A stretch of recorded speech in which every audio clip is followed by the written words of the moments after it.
देशभक्त पद्मश्री डॉक्टर रत्नापन्ना कुंभार यांच्या 116व्या जयंतीनिमित्त दरवर्षीप्रमाणे याही वर्षी भव्य कुस्ती स्पर्धांचं आयोजन उत्साहात करण्यात आलं। हातकणंगले शिरोळ तालुका मर्यादित मॅटवर तब्बल 175 पैलवानांनी दमदार हजेरी लावून रंगलेल्या कुस्त्यांनी मैदानाला ऐतिहासिक रंगत आणली। देशभक्त पद्मश्री रत्नापन्ना कुंभार श्री हा मानाचा किताब आणि गदा चंदूर येथील पृथ्वीराज सुनील बोडके यांनी आपल्या कसदार झुंजीत जिंकून मैदान गाजवला। तर द्वितीय क्रमांक प्रदीप अणुसे, तृतीय क्रमांक महेश जाधव तर चतुर्थ क्रमांक हर्षद दानोळे यांनी पटकावला।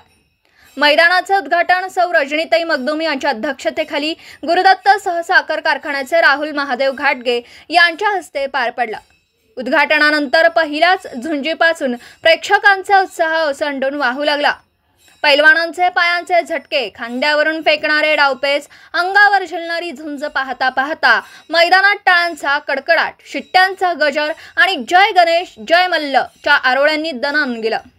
विशेषतः खुल्या गटातील पैलवानांच्या झुंजीत ताकद, तंत्र आणि चिकाटीचा थरारक संगम पाहायला मिळाला। निवेदक सुकुमार माळी यांनी दमदार आवाजात प्रत्येक झुंजीचा थरारक इतिहास सांगत प्रेक्षकांची उत्सुकता शिगेला नेली। विविध गटातील विजेते पुढील प्रमाणे: 30 किलो गट प्रथम विश्वजित धुळगोंडा शिनगारे तळदंगे, 38 किलो गट प्रथम सार्थक सुनील माळी हुपरी, 45 किलो गट प्रथम ओम दादासो माळी हुपरी, 50 किलो गट प्रथम युवराज बाळासो कामन्ना पट्टण कडोली, 55 किलो गट प्रथम संदेश आवटी पट्टण कडोली, 60 किलो गट प्रथम प्रथमेश अरुण माळी पट्टण कडोली, 65 किलो गट प्रथम श्रीकांत सिद्धार्थ कामाप्पा पट्टण कडोली, 70 किलो गट प्रथम सुजित सर्जेराव गिरीबुवा हुपरी। स्पर्धेतील पंच म्हणून तानाजी बंडगर, महेश जाधव, अरुण पाटील, महेश पाटील यांनी पारदर्शक काम पाहिलं। संपूर्ण नियोजन पैलवान सचिन पुजारी यांनी कौशल्यपूर्ण पद्धतीने केलं।